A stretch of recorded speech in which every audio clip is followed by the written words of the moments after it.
sa SM. Tingnan nyo naman kung gaano karami ang tao. Ayan, tingnan nyo. Napakarami ang tao. And weekday ngayon. Samantalang yung mall namin sa Amerika, swerte na pag nagkakaroon ng 3, 4 na sasakyan.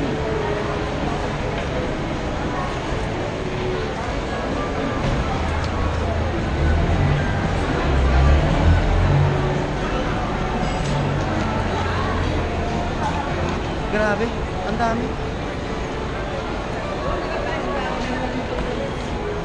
So, naghahanap lang kami ng makakainan. Kasi kanina pa kami gutom na gutom. So, si CJ, say hi CJ.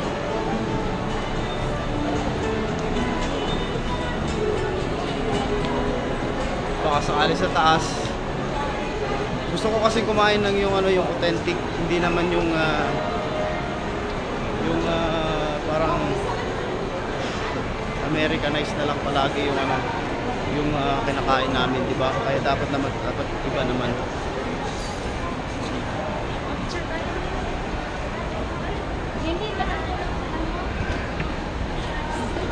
So, boss, ito yung picture. Ayun. Hello.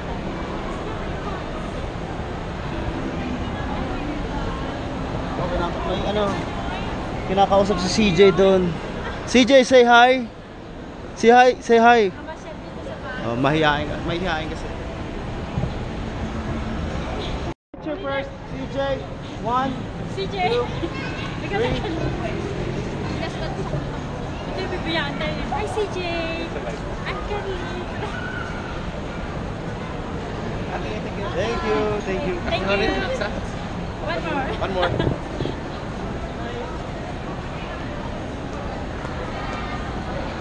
Okay. Thank you.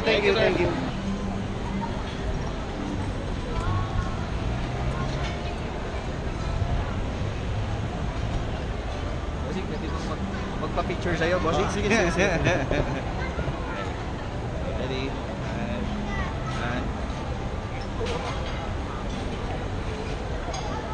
thank you, bossing. Thank you. Hindi ng mga video mo, bossing. Napanood namin, bossing. Ayos, bossing. Salamat. Bossing. Thank you. bossing. CJ. Wow, CJ, look, I didn't see that. Your name? Behind your back?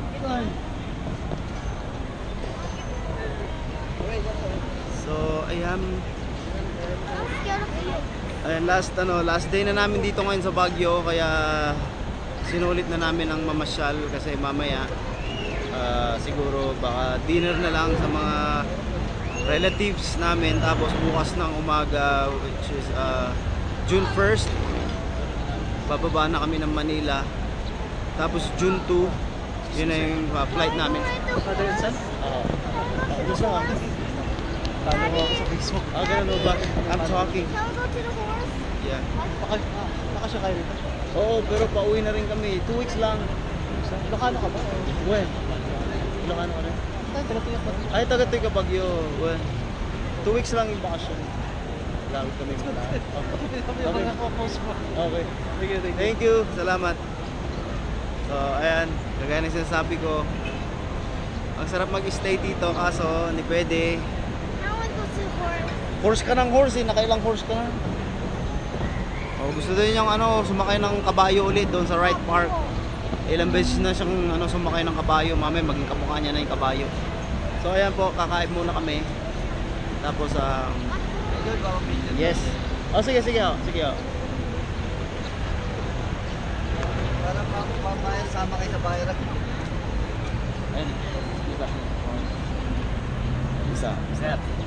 Isa lang. 1. Apa, sir? 1,